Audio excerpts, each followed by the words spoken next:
She had gotten fired from multiple jobs. And I was like, listen, you're going to keep getting fired until you realize that you're not meant to be an employee. You're meant to be an employer. Y'all need to stop trying to fit into like things that were not made for you. So I'm not here to coach you to be small. I'm here to coach you to be you. And you are not small. Welcome to the MoneyFitMD show. I'm Dr. Latifat, the founder of MoneyFitMD. We want to change the narrative where women physicians use. My job is to let you know that's going to be. I have to surround myself with people that are doing crazy. Hello, everybody. Listen, I am dancing as I press record because I have missed you guys and I'm excited to share today's episode with you. So what we're going to talk about today is the one thing that every woman physician needs if you truly want to live a life of freedom. And I'm super excited about it. And I 100% want you to make sure you listen till the end because I'm going to go through 3 different groups or classes, for lack of a better term, of women physicians. I'm going to cover how this applies to you as an employed physician, how this applies to you if you own your own practice or you're more like in an RVU-based system. And then I'm going to cover this for the investor. Some of you guys are investors. And I know that many of the women that I work with are a combination of all those different things because you guys have heard me say over and over and over again that assets is what creates freedom. Right? When you are an investor, that's what creates freedom. Okay. So in this episode today, I really want to get even more granular about how you can make sure that you really live that life of freedom that you deserve. For those that haven't met me, I'm Dr. Latifat. I'm a GI doctor, practicing GI doctor, because some of us love medicine. And I'm glad that I get to do many of the things that I love. And that's part of me creating a life that I don't need to retire from. And part of that is practicing medicine on my terms. I'm the founder of MoneyFitMD, and everything that we do here is geared to help women physicians have more money, more freedom, create wealth. A lot of the women that I work with are women that may be the first in their family to create this level of wealth, the first in their family to want to break out of the status quo, the first in their family to not maybe work full-time in one thing, the first in their family to think about generational wealth in the way that they are thinking about it. So if that's you, welcome. You may have found your people. And I do want to say, it's interesting as someone that has been working with women physicians and serving women physicians at this capacity for like the last 5 years, it's always sometimes hard to figure like, how do I describe what I do? Sometimes I say I'm a money coach and I've literally had my clients go, Latifat, you're not a money coach. You're so much more than that. I'm like, I'm a wealthy life coach. They're like, oh, you're so much more than that. And what I've realized is that what I do is I help women physicians disrupt their financial status quo. And so whether you are just starting out with your money, whether you're just starting out with building, but as long as you know that it's time to disrupt and change where you are, that's what we're doing. And part of my mission, part of my vision is really to redefine money and wealth for women physicians and create this world where we're not dependent on our income, where, how back in the day, the bad deals were called the doctor's deals. Now we're speaking with confidence. We're negotiating differently. We're taking time off if we want to take time off. We're working part-time if you want to. You're buying a property in like a foreign land or multiple foreign lands if you want to. Literally, what do you define as wealth? What do you define as living your rich life? What do you define as what you are called to do, be, and become in this world, like in this life? That's what we're here to create. So I'm super excited about that. As of the time that I'm recording this, I'm likely, maybe even when you listen to this, we are preparing for our in-person event that's going to be happening in San Diego, California, September 19th to 21st. And guys, I cannot begin to explain to you how excited I am about what we're going to be doing, the women physicians we're bringing together. The theme for our event this year is total life freedom, right? And the reason why is because one thing I've noticed, many of the women that I work with want money. They want to live life. They want to travel. They want to be able to take care of their family. They want to be able to, fund their kids' education if they want and all of that stuff. But one of the things that I've noticed across the board is like freedom is their North Star. Like they want to live a life of freedom. They want to create freedom.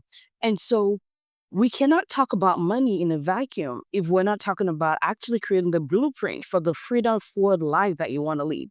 And so this year, I'm super excited about the speakers we're going to have. We're talking about real estate, owning businesses, or CPA. We're going to talk about traveling and like bougie travel without spending all of your money and all of that. And so I'm excited about the speakers that we're having this year. Last year we did it in Atlanta. This year San Diego because I was like, Atlanta, I love y'all, but y'all ain't got no ocean. I want the ocean. My people love the ocean. I love the ocean. So I'm excited that I get to share, the beauty of California, even though it's costing us like an arm and a leg, maybe an arm and two legs, but I'm super duper excited about that. Okay. So, what I want to talk about today, guys, is even getting more granular with living your life of freedom. You may have heard people talk about like financial independence. You may have heard people talk about like financial freedom. All of those words are important and there are technical definitions for those words.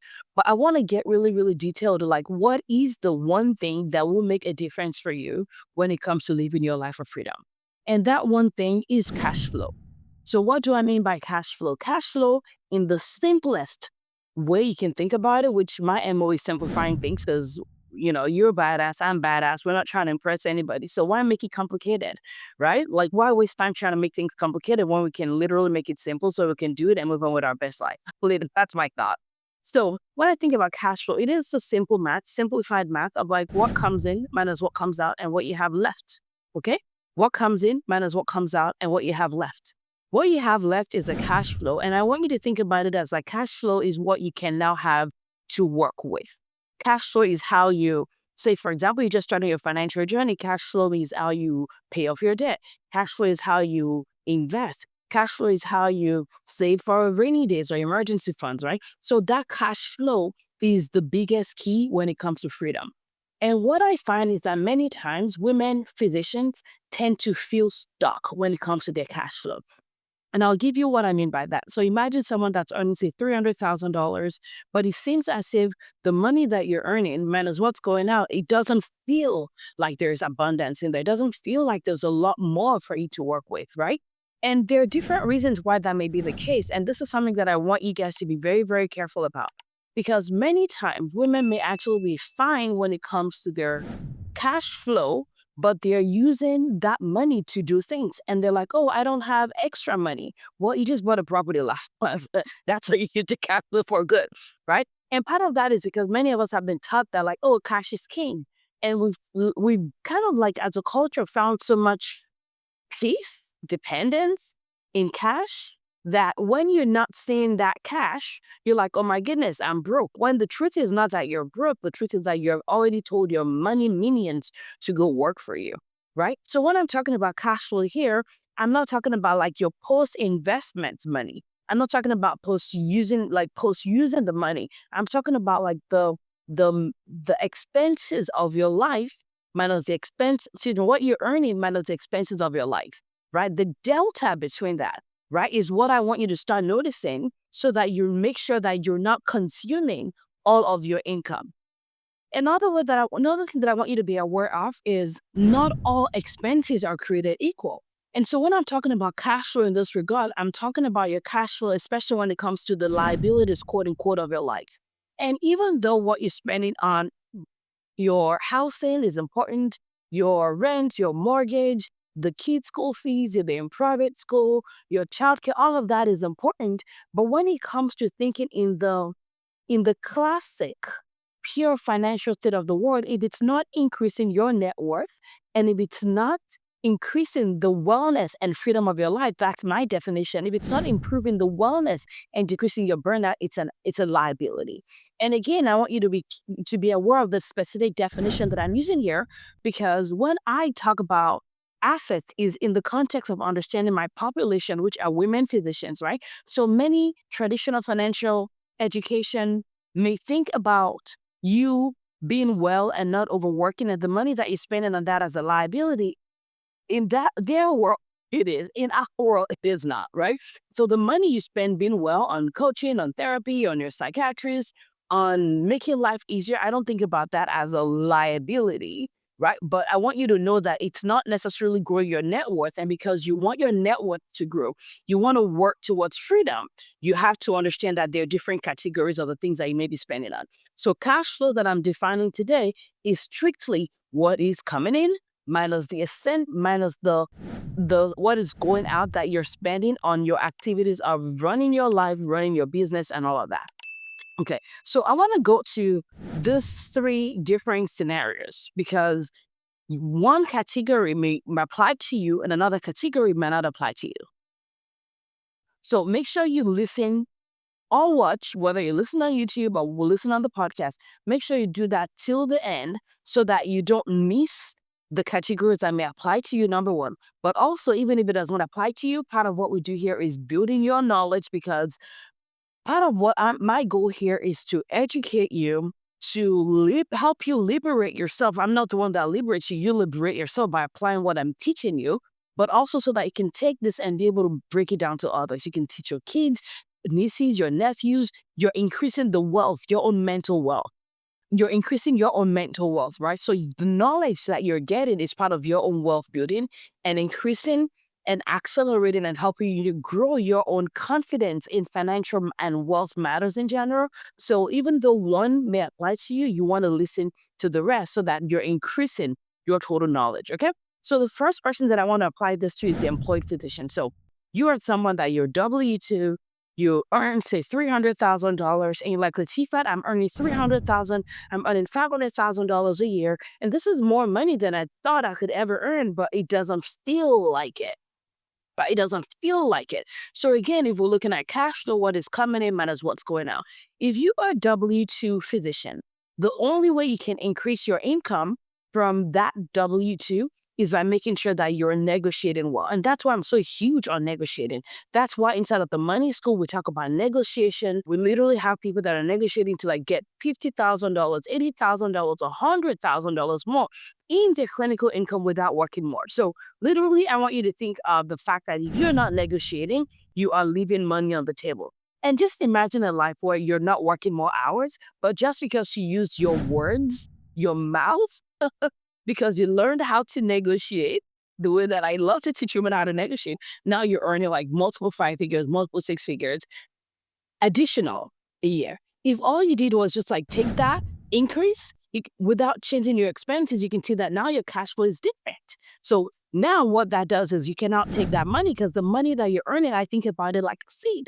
You cannot take that seed and now plant it into things that actually works for you to help you create the freedom that you want, right? So cash flow does matter. So that example is a physician that is a W-2. And these are like real life examples that I'm sharing with you guys, by the way, that these are clients that I've worked with inside of the money school that are literally like earned more because they learned how to ask. Ask and you shall receive. You may get a no, but if you don't ask, you ain't gonna get. But if you ask, you just may get. So let's normalize asking. And part of this, to be honest with you, like starts from when we're little. And as a mom of like 3 girls, I'm very, very aware of that. Many times you get penalized for asking. But now, like, I don't penalize my kids for asking.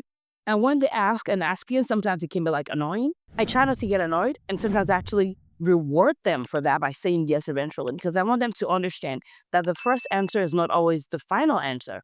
And so for those of you guys that are listening that are having kids, that have kids or nieces or nephews that you influences, I want you to start being aware of the impact of your actions and the story that they now may be telling themselves based on what you are teaching them without even knowing that you're teaching them, right? So yes, when you disqualify your kids or penalize them or they get in trouble for asking multiple times, you literally are saying that it's a bad thing to ask. And that's not what you want. You want them to ask. And so, it's finding that balance, but you may need to start being aware so you can start rewarding them for not quitting asking. Because that's part of why many of us don't know how to or ask for raises and things like that, because we were told that the first answer is the final one. So it's time to start unlearning that. So you can now see how like asking for more and learning there is art to negotiation. To be honest with you, there is art to negotiation. And I love negotiating. I shared with you guys before, even as a 1099 locums physician where I practice medicine about 7 days a month. The negotiations that I've been able to do, I've done things like be able to almost cover the private practice, not private, the private school tuition for my kids. Imagine that, where just by using your mouth, not working more hours, not burning out, not grinding to pieces, but just using words in a way that is effective, you can now actually ask and get, and it can make a huge difference in your life, right? So that's number one, the top line. And then the bottom is the expense. And this is one that I find that women physicians actually struggle with, right? Where our expenses, we think that they're fixed. We think it cannot be changed. We think that what helped us in the last season needs to be in our life in the season. And one of the things we don't do is we don't rock the boat because we're like, oh, where everything is so like perfect and stable and comfortable that it actually may be straining you out. I'll give you another example. There was a woman physician that I had the pleasure of working with who, for her, I was like, okay, we need to like negotiate this. We need to like, you need to look at where your spending is going, where your income is going, because if you're earning, if before she worked with me, I think there was a year she earned like 400K or so, but she's like, she just never feels like it's enough. It doesn't feel like it's enough. And it's like, how much do you think will be enough? And some people just think more. But then what we don't understand is that even when you earn more, if you don't learn how to manage your money, you don't know how to create like a spending plan that aligns with where you're trying to go, more is going to feel like more very transiently. But it's like when you eat a when you eat a huge meal and you wear scrub pants that are elastable, your belly just like relaxes and expands into the front of the scrubs. No, just me. All right, okay, whatever. You'll be judging. Oh, okay, all right, you guys are yes, we are funny. Okay, anyway, so back to my point though. So that's what happens if you don't look at that expense line. And one of the mistakes that I see that women make is they're like, oh, but the category, all I do is I'm just paying for house and I'm just paying for food, I'm just paying for childcare. But like the thing is we need to go lean deeper into what exactly is that money going? Where is it really going? Like what assumptions is making you spend all the money that you're spending, right? Are you assuming that you need the same resources that you needed last season? And this is a position where for her, it was more of her childcare was what was costing a lot of money. And for her, childcare, and I've had many instances of this. So if you're listening, this may not even be about you. I've had so many instances of this where childcare may be costing you like 5 grand or like 7 grand per month. And what I try to remind people is that the amount that you're spending is actually post-tax dollars. So if your childcare is costing you, say, $6,000 a month, if you look at it in pre-tax dollars, that may actually be like $8,000 or $7,000, depending on where you fall in the tax bracket. So literally, if you're earning like $20,000 pre-tax and you're spending $6,000 on childcare, that may actually be $8,000. And you get to decide for yourself. But what I don't want is for you to be confused about what your money is coming from. So we have to question the assumptions that's making you think that if this is not aligning with the future that you want, that this is the only option that you have. And what I've seen people do is like cut down on childcare hours without affecting the overall quality of life. They may have been able to like find different childcare options. They may have been able to talk to this perfect childcare person. And you know how hard it is to find good childcare sometimes, right? But they may have been able to like talk to this childcare person and done like a nanny share instead of them like having one-on-one nanny or one-to-one nanny only, right? And again, if you think about it, like the season that your kids are growing is finite. So there are times when you may want to like, just like stay the course. But if there is misalignment between where you're trying to go and where your money is going, if it's distracting you from being present with your family, not just like physical, but like mentally, mind present, if it's causing friction in your relationship, that means that something has to change. And too many people are tolerating the friction, the stress, working more hours to justify paying for childcare. And it's like, if that's what you want, that's fine. But what I hear from women is like, I want to spend more time with my family. I want to be able to have dinner with my family, but you're working more hours so that you can pay this post-tax dollars for childcare. You can see where there's a misalignment. So starting to question the assumptions that you have, but also understanding the fact that like you may be making yourself small in terms of like what you can tolerate, what you have the capacity for. You're like, oh my goodness, if this person quits, I'm not going to be okay. Is that really true? Will you not be okay? Right. And part of this is like learning how to have uncomfortable conversations about the truth of where you are in the season that you are so that you can stop stressing. And yes, the transition may be hard, but 3 months from now, will I be glad that I made this decision? 6 months from now, will I be glad that I made the decision?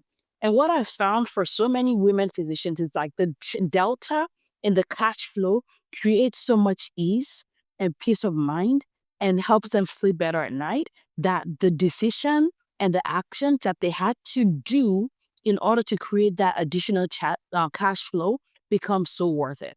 So that's an example of how an employed physician who is non-negotiating, who is not questioning their assumptions about their spending, may be costing themselves the peace of mind, the freedom. And again, there's time freedom, there's emotional freedom, there's financial freedom, and all this other freedom that you actually are losing that may be stressing you out and may actually be causing chronic illnesses or exacerbating your chronic illnesses.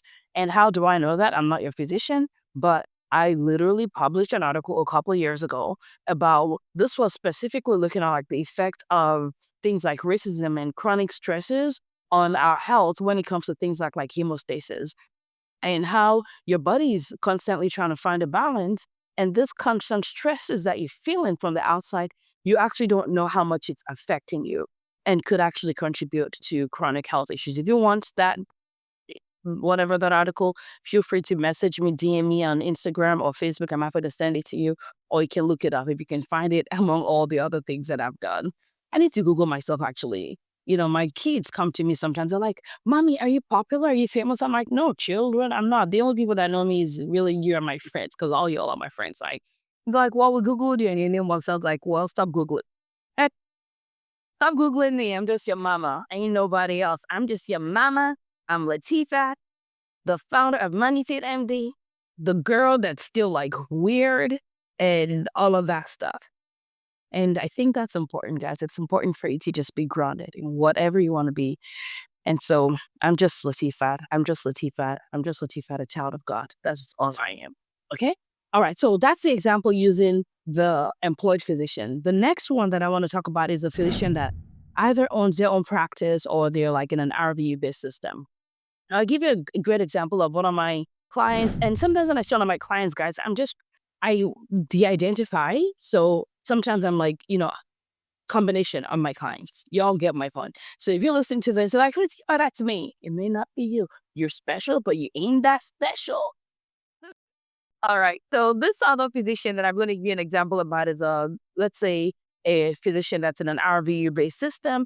And this is actually something that happened some time ago where this physician was like, I'm an RVU-based. I significant part of what I keep is what I kill, for lack of a better term, or what I work for. And this physician was concerned that their income was not growing at the capacity that it could grow. And I will be honest with you, the reason why I like entrepreneurship in general. I like business owners, physician business owners. I also like it when you're in an RVU-based system where it removes the ceiling from what you can earn. If you're a W-2, there's a ceiling.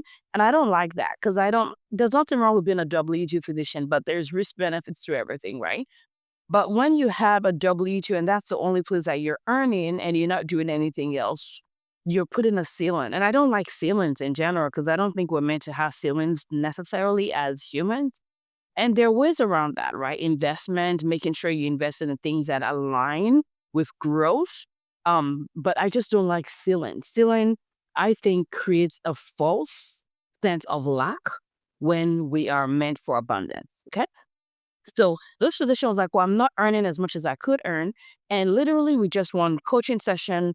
We gave her suggestions on strategies of how she can actually increase our client base because there's a need for what she does. And she did that. And she definitely saw the results pretty quickly that, oh, if I do this, my number of people can increase. And he definitely did that, which is amazing, right?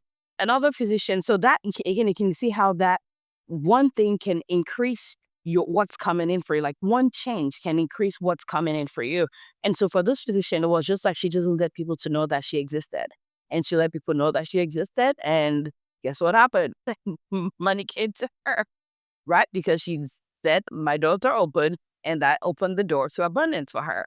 Another example is another physician who owns her own practice. And for her, what was limiting her freedom, this was not just financial freedom, was that she thought that if she actually took a day off a week, that would decrease the amount of money in her cash flow. That was an assumption. And the challenge for her that I kind of challenged her to was what would need to happen for that to not be true? And so if you're listening right now, I want you to ask yourself that question. If you have that same assumption, my question for you would be, what would need to happen for that to not be true? This is how you actually use your brain and your mind to work for you.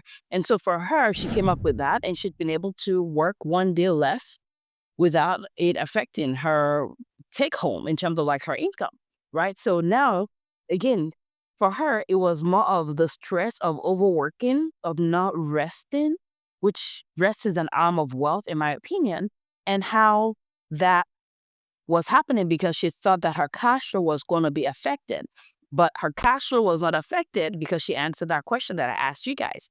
But again, now going back to the fact that it doesn't matter how much you earn if your expenses continues to balloon up, right? If your expenses continues to balloon up. And I mentioned at the very beginning that you guys have to be very, very careful that not all expenses are created equal.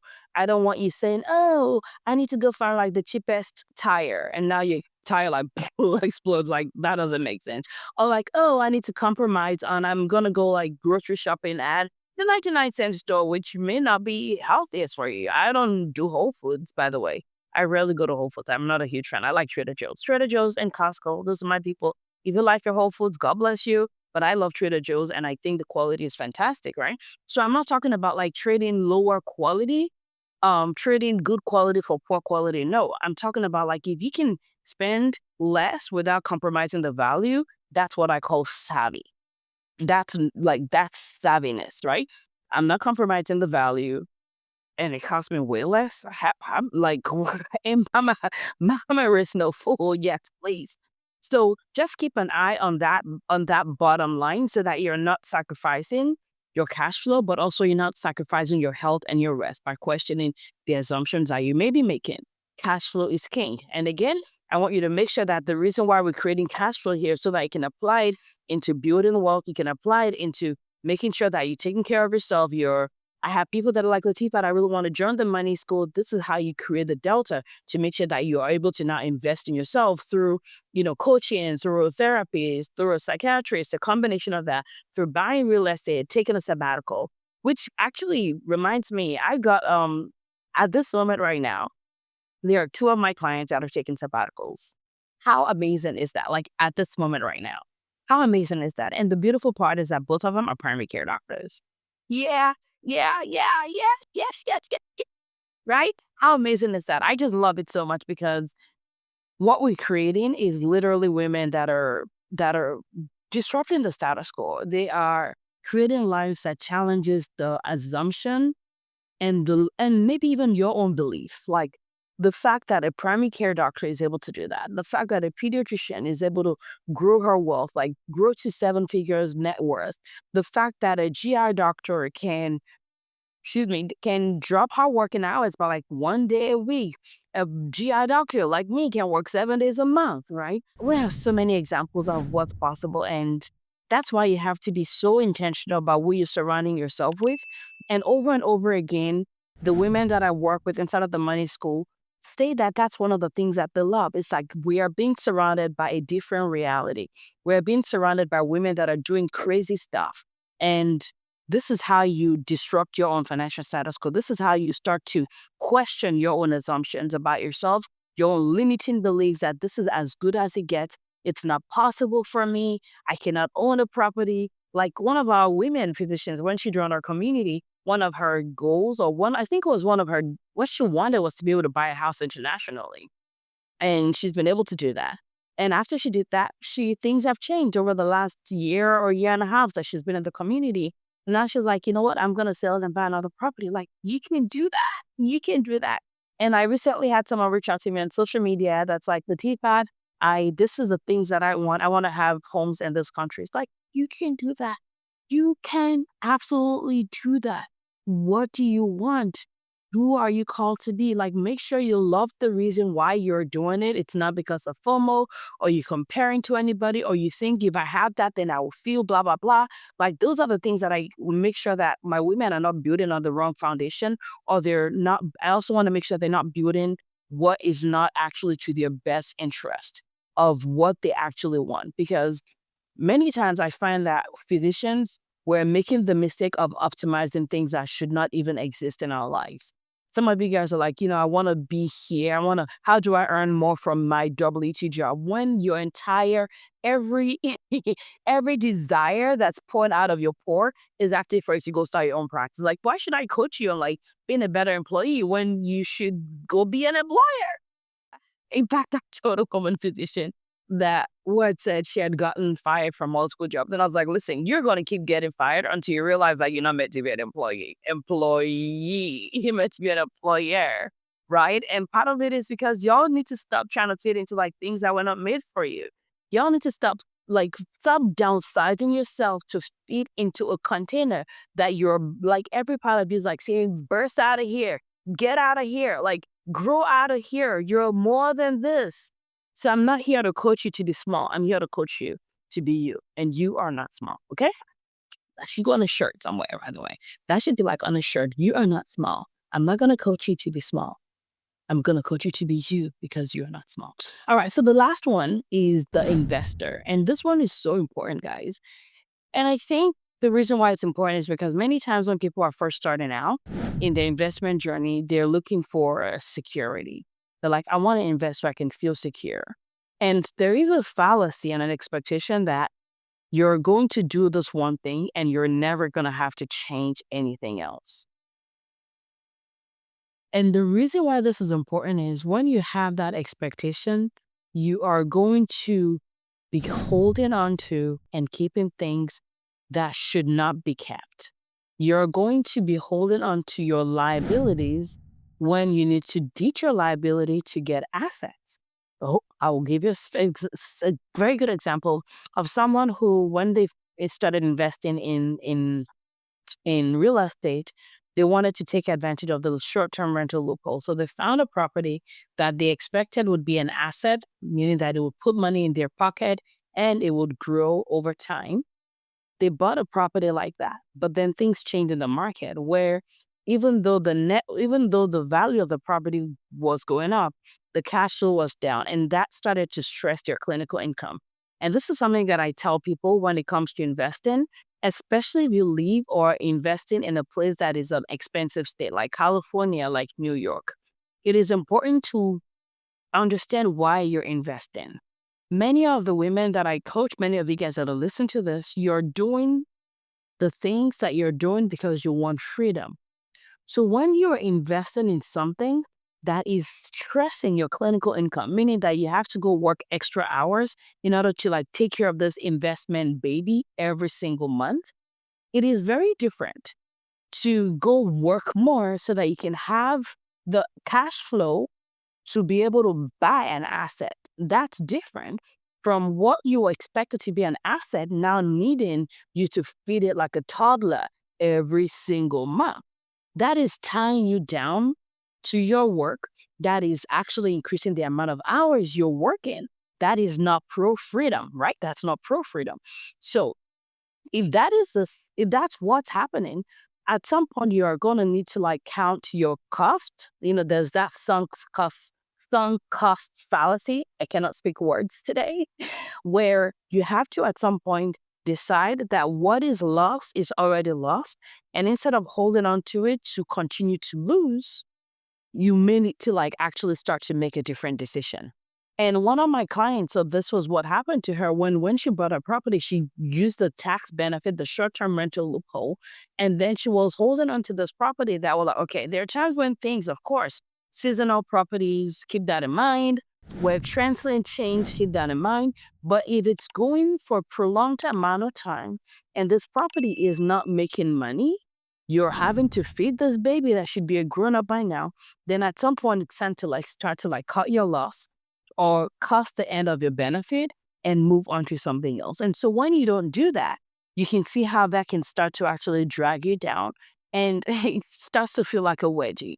When you start to feel that wedginess, you need to know that it's time to change something. So this is part of the cash flow, what that business is bringing in, that investment is bringing in, whether it's a business investment, whether it's a real estate investment, which is also a kind of business investment, what it's bringing in minus what it's costing you. That delta is persistently being negative. It's time to change things. In fact, I personally have a property that I'm like eyeballing right now. I'm like giving it the side eye right now where I'm like, okay, is this something that I'm keeping an eye on the cash flow from this property? Is there anything we need to optimize it to increase the inflow, right? Is there anything we need to do to like decrease the outflow?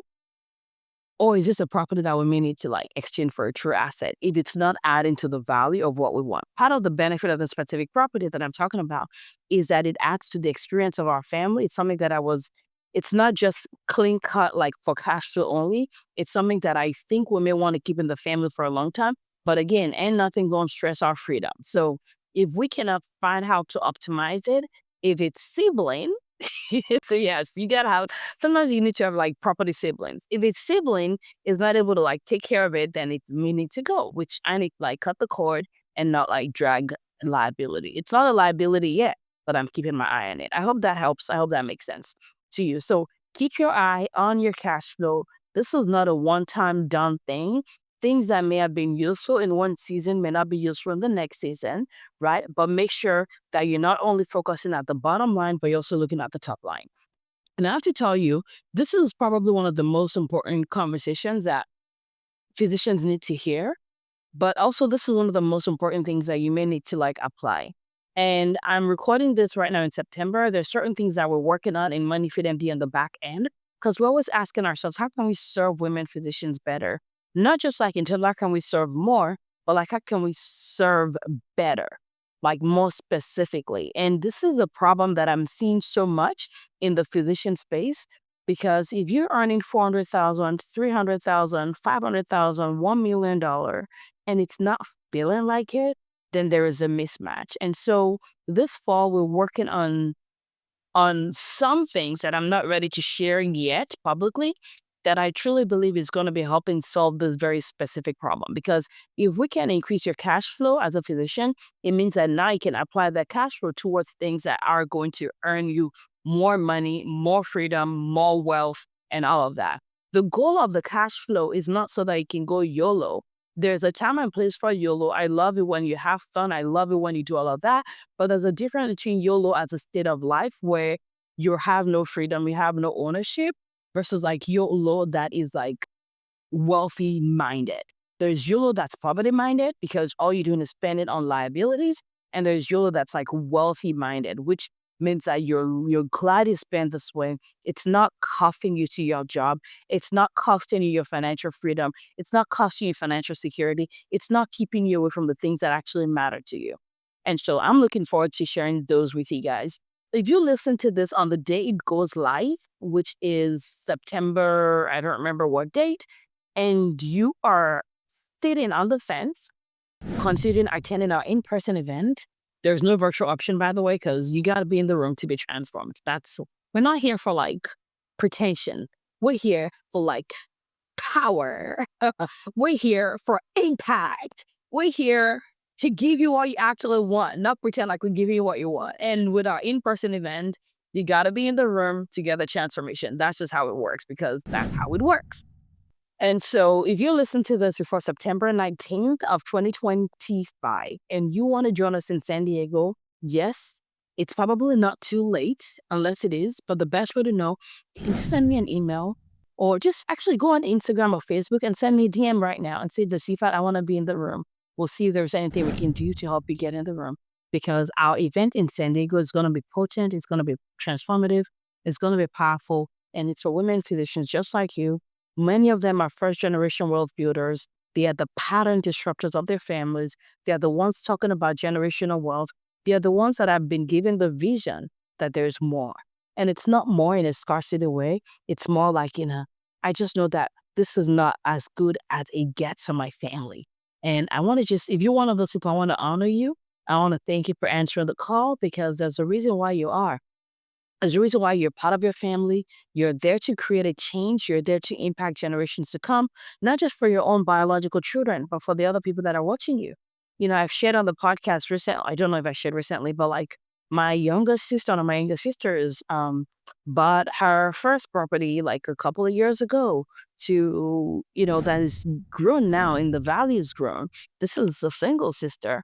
They're working on buying more properties. And I'm like, when I think about the return on investment of everything that I've done, everything that I've personally invested in, the coaching programs, the education that I've gotten, they are part of my ROI. So your return on your investment doesn't end with like your own biological children. It's the people that are watching you, like the women that are learning through the podcast, through the money school, through the programs we're doing, the in-person events we're doing. All of that is a return on investment on the money time that I've also invested in myself. So there's an abundance in the value that you are creating. There's an abundance in the value of the reward that you're getting for spending this time and this money, this attention on growing yourself. And I want to say thank you on behalf of everybody that's going to benefit from the work that you're doing in your life. People that are watching you that you may never know about, people that are watching me that I may never know about. So I want to say thank you for answering the call. I know it's not always easy, but I'm glad that you're doing the work of investing in yourself. So I hope this has been helpful. If it has been, please leave us a review. And yes, absolutely, I would love it if you can just text us to 5 Women Physician, because it's not good enough for you and I to do well. It's not. So share it everywhere you can share it. And if it's on social media, please tag me so I can also give you a shout out as well. Thank you. God bless you. I love you. And I look forward to serving you in all the ways and all the things that will roll out in the fall of 2025. I'll talk to you soon. God bless. Bye bye.